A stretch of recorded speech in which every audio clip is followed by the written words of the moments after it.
नमस्कार विद्यार्थी मित्रांनो, यश एज्युकेशनल ग्रुप कोपरगाव वैजापूर येवला अंतर्गत Sutavane school and junior college Vaijapur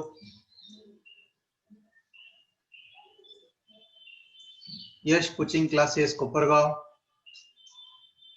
Yash science academy Yeola व यश अकॅडमी वैजापूरच्या माध्यमातून मी Inamdar sir mathematics part second चा chapter number 2 sequence and series घेऊन तुमच्या समोर उपस्थित झालो. तर मागच्या व्हिडिओमध्ये आपण एक्सरसाइजचे प्रॉब्लेम सॉल्व्ह करत होतो. क्वेश्चन नंबर 2 चे 4th प्रॉब्लेम पर्यंत आपण मागच्या व्हिडिओमध्ये आपण पोहोचलो होतो. तर आज आपण क्वेश्चन नंबर 3 वर आपण या ठिकाणी चाललोय.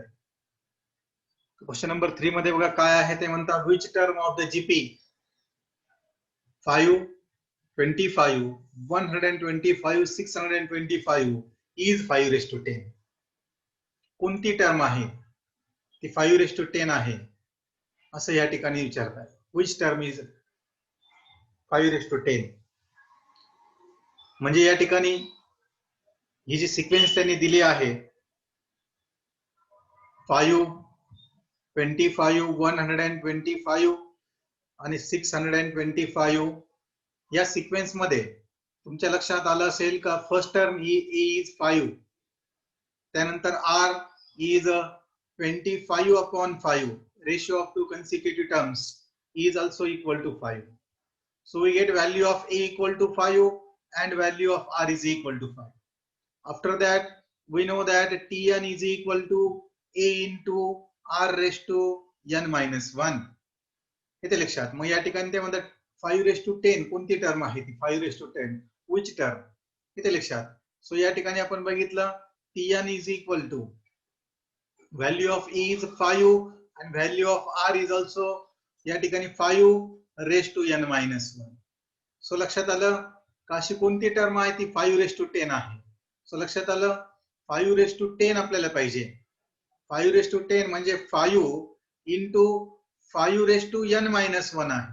आता 5/10 साठी बघा या ठिकाणी n minus 1 जर 9 असेल, n minus 1 जर 9 असेल आणि प्लस हा 5 म्हणजे या ठिकाणी if n is equal to 10, if n is equal to 10, so 10 minus 1 9 येईल. 5/9 into 5/1 is equal to 5/10. बरोबर. म्हणजे जर आपण n च्या जागेवर आपण 10 जर पुट केला, if we put n is equal to 10, बरोबर, हा आपला गेस झाला. पण या ठिकाणी n tn च्या जागेवर t10 जर आपण पुट केलं, it will be 5 into 5/10 minus 1 या फॉर्म्युल्यामध्ये ना n च्या जागेवर आपण 10 लिहितोय. So it will be 5 into 5/9 and 5 into 5/9 is equal to 5/10. मग लक्षात आलं का that will be the 10th term. It is the 10th term which is equal to 5/10 in this GP. बघा सोल्युशन मध्ये या ठिकाणी कन्सिडर करता होता आपण दिलेली सिक्वेन्स. तर त्या दिलेल्या सिक्वेन्स मध्ये a equal to 5 आलाय आणि r is equal to 25/5 is again 5. त्यानंतर आपल्याला माहित आहे tn is 5/10 अशी कोणती टर्म आहे ती आपल्याला शोधायची आहे. So we know that tn is equal to a into r raised to n minus 1. So if we put the value of a and r, so we get 5/10 is equal to 5 into 5/n minus 1. इथे लक्षात. आणि मग या ठिकाणी लक्षात आलं का base same असेल तर पॉवर्स ऍड होतात. बघा बेस सेम असेल तर पॉवर ऍड होतात. मग लक्षात आलं हा +1 -1 कॅन्सल झाला. तर आपल्याला लक्षात आले की 5/10 is equal to 5/n and this implies that n is equal to 10. This implies that n is equal to 10. So it is the 10th term in the sequence of the GP whose value is 5/10. ती 10th term आहे. So it is 10th term. इथे लक्षात. बरोबर ना. आपण बघा law of indices घातांकाचे नियम आपण बघितले होते. x⁴a into x⁵b is equal to x⁴a plus b. या ठिकाणी तोच रूल वापरलाय बघा. या ठिकाणी काय केले 5/1 into 5/n minus 1 will be equal to 5 1 plus n minus 1. This plus 1 minus 1 gets cancelled. It will be equal to 5 raised to n. आणि आपल्याला माहित आहे if base is same, x raised to a is equal to x raised to b. Base same है. This implies that power must be same. This implies that power must be same. इथं तेच घडलंय. Base is same. 5 raised to 10 is equal to 5 raised to n, and this implies that n is equal to 10. So it is the 10th term. So 5 raised to 10 is the 10th term in the sequence of the given GP. So let's go to problem number 4. Problem number 4 मध्ये काय म्हणताय? For what value of x the term 4/3 x 4/27 are in GP? Term शोधायची आपल्याला second term T2. So in the solution we have to consider the given geometric progression. So from that we get the given sequence is in geometric progression. The given sequence is in the geometric progression. Therefore their ratio of two consecutive terms must be constant. Ratio हा constant आहे म्हणजे T2/T1 must be equal to T3/T2. So if we substitute the values, x/4/3 is equal to 4/27/x. Reshuffle the values properly to simplify. बरोबर ना? Cross multiplication केलं बघा. हा x तिकडे गेलाय cross multiplication. x into x becomes x square is equal to the 4/27 into हा 4/3 तिथं multiply झालाय. So x square is equal to या ठिकाणी किती आलाय? 4 4 is 16/27. या 27 मधला 3 तिकडे गेला है ना. So sorry 27 3 चा किती येणार? 81. So x square is equal to 16/81. So we get 16/81 can be written as 4/9 bracket square, and therefore x is equal to plus or minus 4/9, and thus we get x is equal to plus or minus 4/9. That term may be plus or minus, पण या ठिकाणी sequence मध्ये positive आहे, so it must be plus 4/9. इथे लक्षात. आता मुद्दा परत या ठिकाणी समजून घ्या बघा. Sequence is given in geometric progression. Geometric progression मध्ये आहे. So standard result says that the ratio of their consecutive terms should be constant. So T2/T1 must be equal to T3/T2 must be equal to constant. So T2 is x/T1 is 4/3 equal to T3 is 4/27/x. So cross multiplication x into x is x square is equal to 4/27 into 4/3. So लक्षात आलं x square is equal to 4 4 the 16/81. So 4/9 bracket square, and so x is equal to plus or minus 4/9. So this is our final answer of problem number 4. Are you getting me? तर या ठिकाणी बघा तुमच्या लक्षात आलं पाहिजे. Problems खूप सोपे आहेत, खूप इझी आहेत. So now let's go to problem number 5. For a sequence Tn is given 5 raised to n minus 3 upon 2 raised to n minus 3, and show that the sequence is a GP. Find this first term and the common ratio. Problem थोडा लेंदी आहे, व्यवस्थित बघा, समजून घ्या. या ठिकाणी solution मध्ये the sequence Tn is a GP. Tn he sequence GP मध्ये आहे. It is nth term. So म्हणजे या ठिकाणी त्यांनी सांगितलंय Tn GP मध्ये आहे. So it means that the ratio Tn/Tn minus 1 है ना. आपण कसं घेतो बघा, T2/T1 है ना. So Tn/2 minus 1 is 1 must be equal to T3/T2 है ना. हे रेशो आपण घेत असतो. सो या ठिकाणी काय घेतलं गेलंय, ते रेशो काय घेतलं बघा, Tn/Tn plus 1 is equal to constant. आता हा Tn दिलेले term is given as Tn. So व्यवस्थित लक्ष द्या, Tn is given as 5 raised to n minus 3 upon 2 raised to n minus 3. So what will be t raised to n minus 1? We have to put n minus 1 in place of n. So it will become 5 raised to n minus 1 minus 3 upon 2 raised to n minus 1 minus 3. So it will be 5 raised to n minus 4 upon 2 raised to n minus 4. 5 raised to n minus 4 upon 2 raised to n minus 4, that will be n minus 1. आणि या दोनचा ratio कसा असणार आहे, constant असणार आहे. तर बघा या ठिकाणी नाव tn जर 5 raised to n minus 3 upon 2 raised to n minus 3 दिला आहे, तर त्यावरनं tn minus 1 आपण फाइंड केली. We have obtained the tn minus 1 term by substituting n minus 1 in place of n. We have substituted value n minus 1 in place of n. So n minus 1 minus 3 is minus 4 आणि या ठिकाणी n minus 4 आलेला आहे. After that या ठिकाणी तुमच्या लक्षात आलं असेल का त्यानंतर त्यांचा सिक्वेन्स हा कॉन्स्टंट असणार आहे. त्यांचा ratio so tn upon tn minus 1 है ना, tn upon tn minus 1 या ठिकाणी फाइंड करू. tn upon tn minus 1 is equal to बघा या ठिकाणी 5 raised to n minus 3 upon 2 raised to n minus 3 upon, पण त्याला जर आपण इकडे मल्टिप्लिकेशन करून घेतलं, it will be 2 raised to n minus 4 upon 5 raised to n minus 4. हे कसं लिहिलं गेलं बघा, a upon b divided by c upon d is equal to a upon b into d upon c. बरोबर ना, 5 upon 5 raised to n minus 3 upon 2 raised to n minus 3 upon b. पण हा d न्यूमरेटरला गेला, इथं d upon c लिहिलं बघा, येते लक्षात.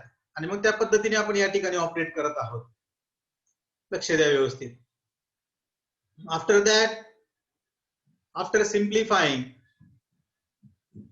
या ठिकाणी बघा, सो या ठिकाणी आपण काय करतोय, ऑपरेट करत आहोत.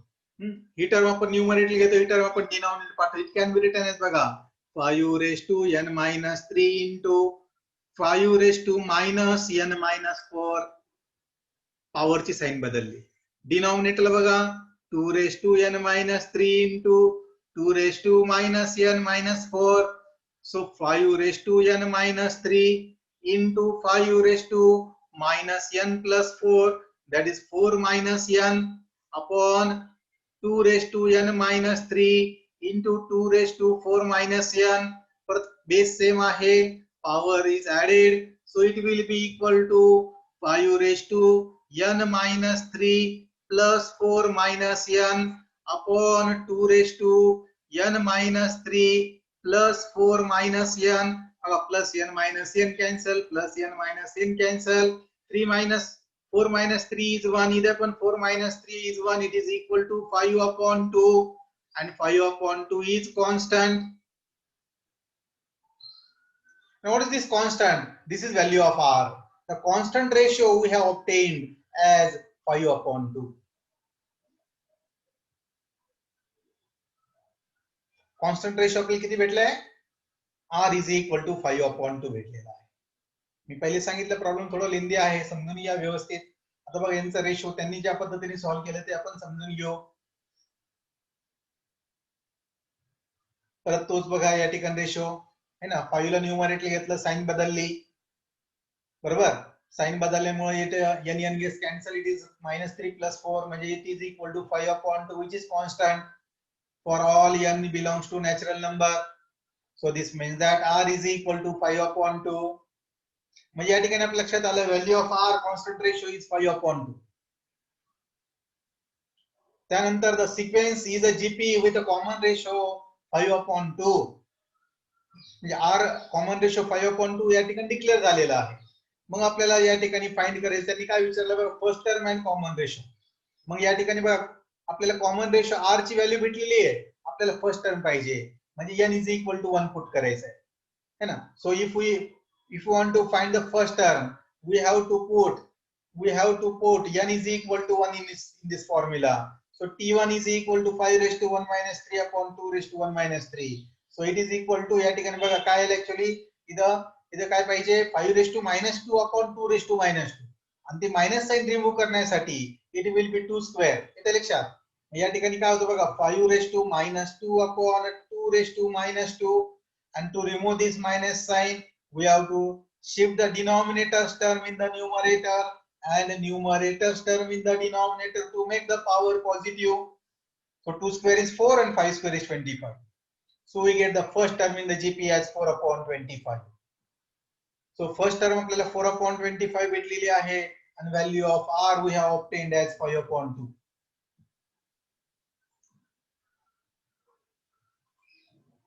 परत एकदा प्रॉब्लेम परत एकदा बघूया. Again repeat. Sequence is given in GP. It means that the ratio Tn upon Tn minus 1 must be constant. Constant मध्ये n यायला नको. परफेक्ट कॉन्स्टंट व्हॅल्यू आली पाहिजे. सो त्यांनी Tn आपल्याला दिला. It is given Tn 5 raised to n minus 3 upon 2 raised to n minus 3. Given term आहे. So Tn वरून आपण जर Tn minus 1 टर्म आपण बघितली, if we obtain the term Tn minus 1, we have to put n minus 1 in place of n. जिथं n आहे n च्या जागेवर आपल्याला n minus 1 लिहायचं बघा. In place of n minus 1 आपण लिहिणार आणि in place of n आपण लिहिणार n minus 1. After opening the bracket, minus 1 minus 3 becomes minus 4, minus 1 minus 3 becomes minus 4. This is Tn minus 1 term and this is Tn term. बरोबर, या दोन्ही term भेटल्या आहे. It means that the ratio is constant, so we have to find Tn upon Tn minus 1. आणि मग या ठिकाणी त्यांचे व्हॅल्यूज पुट अप केले आहे. त्यानंतर परत या 5 ला आपण न्यूमरेटरला घेतला, 2 ला डिनॉमिनेटर घेतला.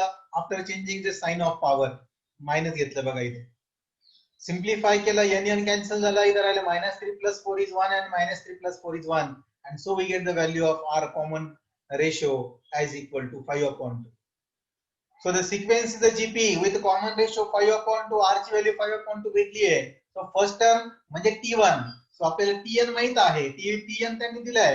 या Tn मध्ये जर आपण n is equal to 1 put केलं, so it will be 5 raised to 1 minus 3 upon 2 raised to 1 minus 3. So it will be 5 raised to minus 2 upon 2 raised to minus 2.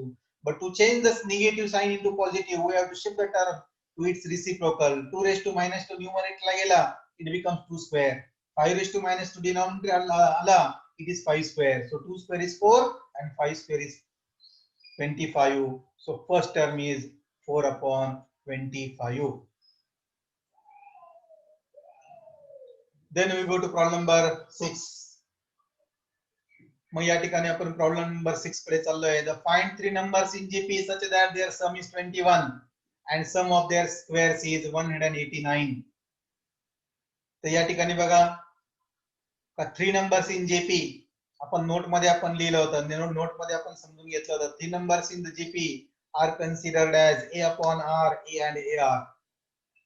हे 3 नंबर आपल्याला शोधायचे की त्यांचं सम is 21. their sum is given as according to given condition their sum is 21, म्हणजे a upon r plus a plus ar is equal to 21.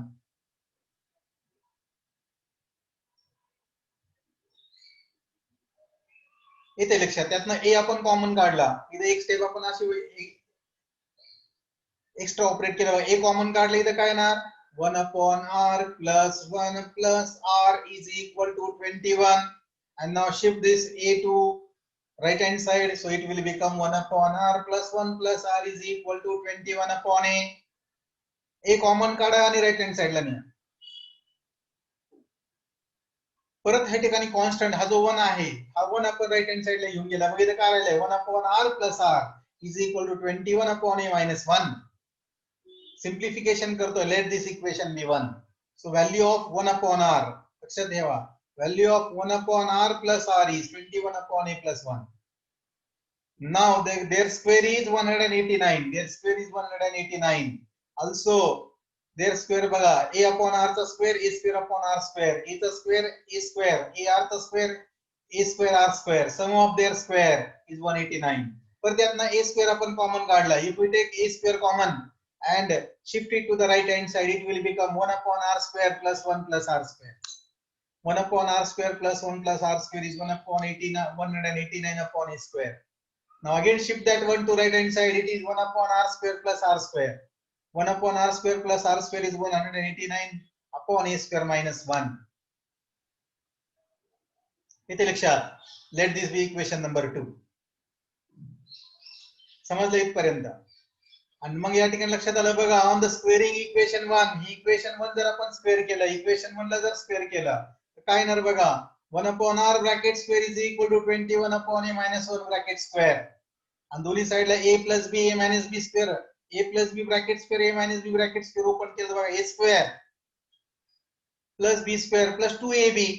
म्हणजे या ठिकाणी बघा 1 upon r plus r bracket square operate होणार, तिथे डायरेक्ट केलंय बघा. So it is 1 upon r square plus 2 into 1 upon r into r plus r square.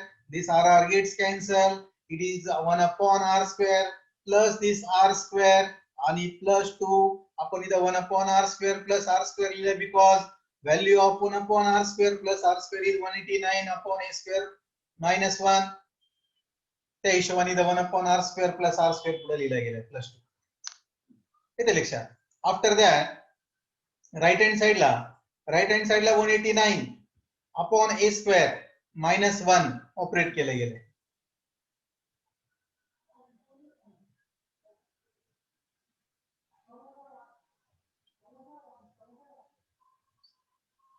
हे कसं लक्षात आलंय ना. This is 21 upon a minus 1 bracket square a minus b bracket square a square minus 2ab plus b square. त्या फॉर्म्युलेने आलंय. Left hand साइडला square right hand साइडला स्क्वेअर है ना.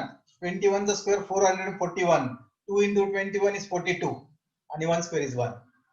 Okay, now from equation 2 we know that 189 minus a square upon a square minus 1 is the value of 1 upon r square plus r square. आणि या ठिकाणी सिम्प्लिफिकेशन करतोय बघा है ना. या ठिकाणी सिम्प्लिफिकेशन या ठिकाणी जर केलंय तर तुमच्या लक्षात येईल बघा 189 है ना. 2 minus 1 है ना. 2 minus 1 is 1. मग त्यानंतर हा प्लस 1 आणि हा प्लस 1 कॅन्सल होणार आणि मग इथं बघा 1 हा 189 इज अपॉन a स्क्वेअर तिकडे गेला इट इज बिकम मायनस आणि मग या ठिकाणी सिम्प्लिफिकेशन करतोय बरोबर ना. या ठिकाणी simplification 441 minus 189 upon a square is 252 upon a square.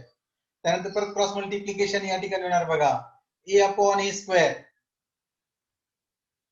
बरोबर. इन्स्टेड ऑफ दॅट 42 इकडे येऊ आपण 252 upon 42 is equal to a square upon a. हा a कॅन्सल झाला इथे a राहिलाय आणि इथं आपण रिडक्शन करूया है ना. रिडक्शन कोणत्या नंबरने होणार. रिडक्शन या ठिकाणी आपण ओके रिडक्शन आपण या ठिकाणी 2 ने करू आणि 2 1 जा 2 2 2 जा 4 2 6 जा 12 2 21 जा है ना. त्यानंतर 3 बघा 3 3 4 जा 12 3 2 जा 6 3 7 जा 21 6 7 1 जा 7 7 6 जा 42. Therefore we get a is equal to 6 after reduction. Reduction केल्यानंतर त्या ठिकाणी तुमच्या लक्षात आलं असेल व्हॅल्यू ऑफ a आपल्याला भेटत आहे 6 बरोबर. मग आपल्याला व्हॅल्यू ऑफ a भेटली आहे व्हॅल्यू ऑफ a आपल्याला भेटली आहे 6. येते लक्षात. जर आपल्याला व्हॅल्यू ऑफ r भेटली तर आपण ते 3 नंबर फाइंड करू शकतो. Substituting value of a in this equation first. ह्या इक्वेशन फर्स्ट मध्ये जिथे a आहे तिथे आपण जर 6 पुट केलं तर काय भेटतंय बघा 1 upon r plus r is equal to 21 upon 6 minus 1. Cross multiplication perform केलं 1 upon r plus r the cross multiplication it will be 1 plus r into r is r square upon r is equal to बघा 21 minus 6 is 15 upon 6. Are you getting me? या ठिकाणी मग त्यानंतर operate केलाय reduction केलाय 15 upon 6 ला है ना. 3 ने रिडक्शन केलाय 5 3 जा 15 ना 3 5 जा 15 3 2 जा 6 5 upon 2 आलाय. सो या ठिकाणी लक्षात आलं after performing cross multiplication we get बघा 2r स्क्वेअर इथं r स्क्वेअर पाहिजे होता है ना 2r स्क्वेअर. याला कसं सिम्प्लिफिकेशन होणार बघा 2 into bracket 1 plus r square is equal to 5r. So we get 2 plus 2r square is equal to 5r. So we get 2r square minus 5r plus 2 is equal to 0. 2r square minus 5r plus 2 is equal to 0. या ठिकाणी लक्षात आलेलं आहे तुमच्या. आणि त्यानंतर आपण लक्षात आलं आहे की ती इक्वेशन आपण या ठिकाणी सिम्प्लिफाय करू शकतो. We have to find the factors. Factors find करतोय आपण. तर फॅक्टर्स आपल्याला भेटले 2r minus 1 into r minus 2. So we get r is equal to either 1 upon 2 or 2. There are two cases. Either r is equal to 1 upon 2 or r is equal to 2. दोन cases या ठिकाणी arise झाले. So when a is equal to 6 and r is equal to 1 upon 2 बघा आपल्याला 1 upon r म्हणजे या ठिकाणी a upon r आपल्याला भेटणार बघा 6 upon 1 upon 2 is equal to 12 and a upon r. This is not 1 upon r, this is a upon r. त्यानंतर या ठिकाणी आहे a is 6 आणि ar is 6 into 1 upon 2 is equal to 3. म्हणजे तीन टर्म्स कोणते आले बघा 12 6 आणि 3 बरोबर 12 6 आणि 3 आणि इथं 12 6 आणि 3 बघा 12 6 आणि 3 this is first case and second case when a is 6 and r is 2 so या ठिकाणी a upon r will be 6 upon 2 is equal to 3 after that a will be 6 only and ar will be या ठिकाणी 6 into 2 is equal to 12 so it will be 3 6 आणि 12 मग ते number काय असणार it will be 3 6 आणि 12 so three numbers are either 12 6 and 3 or 3 6 आणि 12 फक्त या ठिकाणी ascending or descending order मध्ये ते बदलतील number will not change the number will remain same but the order will change इथे लक्षात तर या ठिकाणी हा थोडासा लेंदी प्रॉब्लेम होता हा प्रॉब्लेम दोनदा तुम्ही ऐका दोनदा तुम्ही समजून घ्या त्यानंतर नोटबुक मध्ये लिहून घ्या इथे लक्षात तर आज या ठिकाणी मी इनामदार सर या ठिकाणी थांबतोय हा प्रॉब्लेम थोडा लेंदी होता तुम्ही एकदम आरामशीर व्यवस्थित समजून घ्या नाही समजलं तर जो पार्ट समजणार नाही मला व्हॉट्सअप करा I will explain you again ठीक आहे तर मी इनामदार सर आज तुमची या ठिकाणी रजा घेतोय थँक्यू धन्यवाद थँक्यू